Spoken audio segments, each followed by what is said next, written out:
We kick things off this afternoon by taking a look outside as a weather system moves into the Portland area that will bring numerous rounds of rain over the next few days. Thanks so much for being along with us here at 5. I'm John Adams. Let's bring in meteorologist Joe Ranieri with those details. Joe, you're issuing a weather impact alert. I am, and it's going to be in effect over the next couple of days. Just looking at those dark clouds over downtown Portland, it's going to be nasty tonight, tomorrow, and into Monday and the early parts of Tuesday. You get the idea. We're on track to see a very wet run of some wet weather moving through starting tonight. Over in Newport, you're seeing a temperature of 51 degrees. You were seeing some heavier bands of showers a short time ago. Now they're starting to kind of die off just a little bit, but still, it's going to be wet and windy tonight and into tomorrow. As we go into downtown Portland, a temperature of 50 degrees, and the rainfall amounts could be exceeding up close to a half of an inch of rain by the end of tonight. So weather headlines as we look at our weather impact alert for the weekend. Rain moves in right now, and it's going to be windy at times into the overnight hours. Heaviest rain, though, for the weekend will be throughout a good portion of the day tomorrow and into Sunday afternoon. And then we'll start to see that rain pick up again basically early Monday morning. There's a chance to see some urban and small stream flooding, so be aware of that. So the timing is basically now through Monday. The impact will be the heavy rain on some roads. There could be some high water at times, so be prepared for driving through heavy downpours and a little bit of some wet roads in a few locations. There could be some of that urban street flooding because of this heavy rain, but this is the reason why we're going to be seeing so much rain over the next couple of days. We have an atmospheric river that stretches out 2,000 miles out in the Pacific. Well, it's making a landfall basically tonight and into the next couple of days. Already start to see some of those heavier rain showers move into Mount St. Helens, Mount Adams. Well, now it's going to start to move into our area throughout tonight and especially into the overnight hours. I'll talk more about how much rain we could be seeing over the next couple of days in my detailed forecast. All right, Joe, thank you. Well, after what has now been 6 weeks on the picket lines, the Oregon Nurses Association has reached a tentative agreement with Providence for a second time. Our Celine Stevens has been following this story for weeks now. And Celine, how are the nurses feeling about this new potential agreement?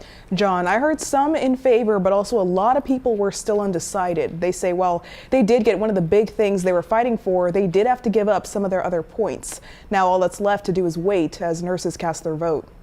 I haven't decided how I'm going to vote on this contract yet. I'm not really sure. I'm still kind of thinking that out.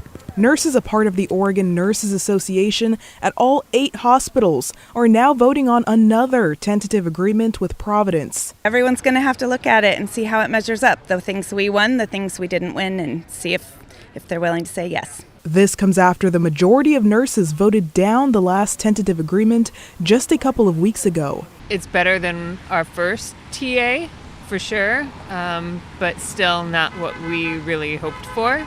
Here's what it entails. The one thing that we did get is some more language regarding safe staffing, which was one of our biggest asks, and that's the one thing we feel better about. According to the ONA, patient acuity will now factor into staffing plans. When we develop our staffing plans, we have to define the number of nurses that are required, and we have to consider how sick the patients are, how intense the level of nursing care. The ONA says they also got major wage increases as well as retro pay, which was a big talking point for many nurses. However, that has limits. They're not paying 100% of it, though. They're only paying the nurses 75% of the money that's due to them for the work they already did. Additionally, it's only for nurses at bargaining units whose contracts expired before December of last year. It will also happen in phases, meaning they won't receive their last 25% of pay until October.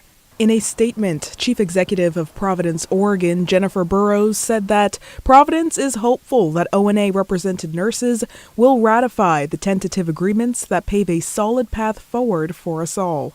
Now, nurses have 48 hours to decide how they will vote to potentially end the month-and-a-half-long strike. The cost of staying out here longer for our nurses versus what we could win if we stayed in it another 2 weeks or a month is something I'm considering.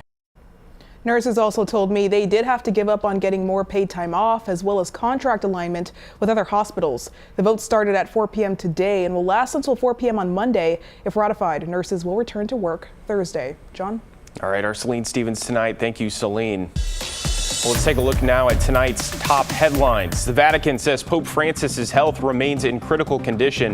An update today said the Pope experienced a severe asthmatic respiratory crisis this morning, requiring high-flow oxygen therapy. The Vatican said the Holy Father continues to be alert and spent the day in an armchair, although he was in more pain than yesterday. His prognosis remains, quote, reserved.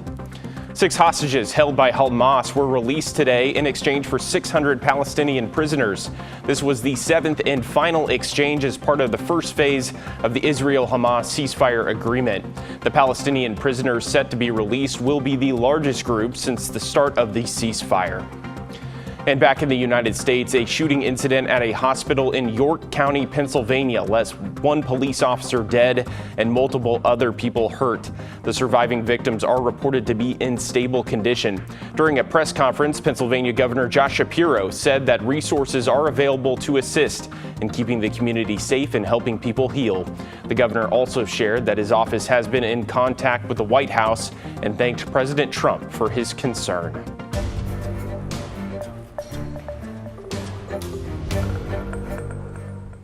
It's now been nearly 3 years since Russian forces invaded Ukraine. Every Saturday since then, members of a local nonprofit have been rallying along the I-205 bridge, speaking out against the Russian government's actions. Ukrainian Foundation in Beaverton was founded by Ukrainian immigrants wanting to give aid to countrymen who sought refuge in the United States. One of the organizers told us they do this not only so people don't forget about the ongoing war, but to push back against misinformation surrounding the conflict. Everybody is talking about peace, but peace in Russian understanding, it is Ukraine that is surrendering to Russia. But peace for Ukrainians is very different. It's our victory. They plan to continue holding this rally every Saturday at noon. They welcome the public to join them each time. A man is in police custody charged in the grisly murder of an 80-year-old woman. Alma McCarty spoke to neighbors on Sauvie Island, where authorities say they found the victim's body. After years on Sauvie Island, Penny Van Abkoud and Phil Allen generally know what to expect. It's a pretty pastoral place.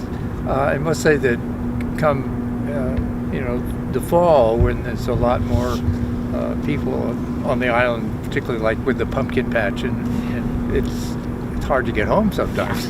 During the winter, however, it's calm, peaceful, quiet.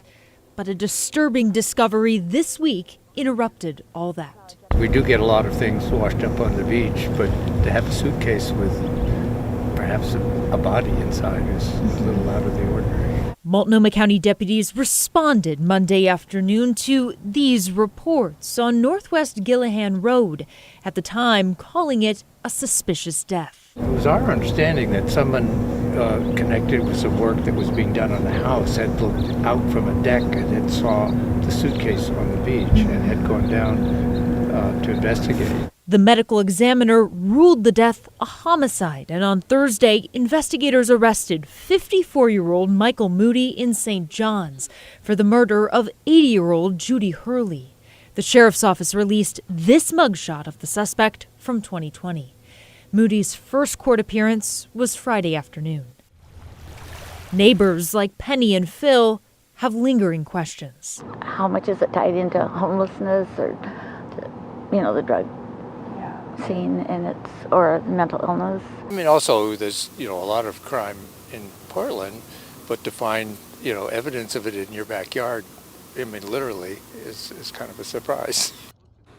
That was our Alma McCarty reporting. The suspect was not granted bail and remains behind bars at the Multnomah County Jail. His next court appearance is set for March 3rd.